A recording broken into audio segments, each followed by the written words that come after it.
Assalamualaikum warahmatullahi wabarakatuh. Alhamdulillah, puja puji serta syukur marilah kita panjatkan kehadirat Allah Subhanahu wa taala yang mana telah memberikan kita beribu-ribu kenikmatan, di antaranya nikmat kesehatan. Yang saya hormati Ibu Nilna Asyatu Sofiah, MPD, sebagai dosen pengampu teori manajemen dan rekan-rekan yang saya banggakan. Pada video kali ini saya akan membawakan materi tentang kepemimpinan dan tanggung jawab sosial. Kepemimpinan adalah kemampuan seseorang untuk mempengaruhi dan memandu orang lain dalam mencapai tujuan yang telah ditetapkan. Seorang pemimpin bertanggung jawab dalam mengarahkan kelompok atau organisasi agar dapat mencapai tujuan secara efektif dan efisien. Apa itu kepemimpinan? Kepemimpinan adalah kemampuan seseorang untuk mempengaruhi dan memandu orang lain dalam mencapai tujuan yang telah ditetapkan. Seorang pemimpin bertanggung jawab dalam mengarahkan kelompok atau organisasi agar dapat mencapai tujuan secara efektif dan efisien. Adapun pengertian kepemimpinan menurut Kamus Besar Bahasa Indonesia, kepemimpinan adalah perihal pemimpin atau cara memimpin. Secara harfiah, kepemimpinan berasal dari kata dasar pimpin, yang berarti mengarahkan, membina, mengatur, menuntun, menunjukkan, atau memengaruhi. Adapun pengertian kepemimpinan secara umum adalah kemampuan seseorang untuk mempengaruhi orang lain atau memandu pihak-pihak tertentu dalam mencapai tujuan. Seorang pemimpin adalah orang yang memimpin dan memiliki peran yang sangat penting dalam mencapai tujuan suatu kelompok atau organisasi.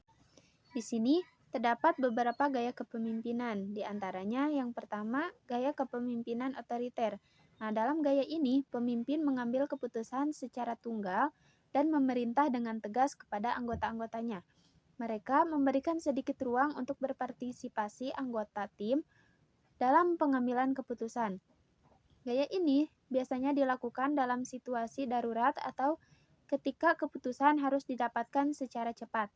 Tetapi hal ini dapat menghambat kreativitas dan motivasi jangka panjang. Yang kedua, gaya kepemimpinan demokratis. Pemimpin dalam gaya ini mengajak anggota untuk berpartisipasi dalam pengambilan keputusan. Mereka menghargai masukan dari tim dan menciptakan lingkungan kerja yang kolaboratif. Gaya ini meningkatkan motivasi dan kreativitas anggota tim, tetapi mungkin memerlukan waktu yang ekstra dalam proses pengambilan keputusan. Yang ketiga, gaya kepemimpinan transformasional. Pemimpin transformasional memotivasi dan menginspirasi anggota tim untuk mencapai tujuan yang lebih tinggi. Mereka menciptakan visi yang kuat, mendorong inovasi, dan mendorong pengembangan pribadi anggota tim. Pemimpin ini seringkali menjadi teladan peran yang positif bagi tim mereka. Adapun tujuan dan fungsi kepemimpinan dalam organisasi, kepemimpinan memiliki tujuan dan fungsi yang sangat penting dalam organisasi. Beberapa tujuan kepemimpinan antara lain mencapai tujuan bersama, menginspirasi dan memotivasi anggota kelompok, pengambilan keputusan, pembangun budaya organisasi, pengembangan anggota tim, serta koordinasi dan pengelolaan sumber daya. Adapun perbedaan pemimpin dan kepemimpinan. Pemimpin adalah individu yang memiliki wewenang formal dalam suatu organisasi. Seringkali ditunjuk atau dipilih untuk memegang posisi tertentu. Di sisi lain, kepemimpinan adalah peran yang dapat diadopsi oleh siapapun, terlepas dari pangkat, jabatan, atau status mereka dalam organisasi. Artinya, pemimpin mungkin saja diangkat atau dilantik, tetapi kepemimpinan sebenarnya adalah atribut yang dapat dikembangkan dan dimiliki oleh individu melalui pengalaman, pembelajaran, dan pengembangan pribadi. Sehingga, seorang pemimpin belum tentu memiliki jiwa kepemimpinan. Namun, seorang dengan jiwa kepemimpinan yang tinggi akan diakui sebagai seorang pemimpin di antara kelompoknya. Yang selanjutnya, pengertian tanggung jawab sosial. Tanggung jawab sosial di lingkup bisnis didefinisikan sebagai kegiatan yang bermanfaat bagi keseluruhan komponen yang terlibat dalam bisnis tersebut, dan bukan hanya fokus pada mencari keuntungan semata.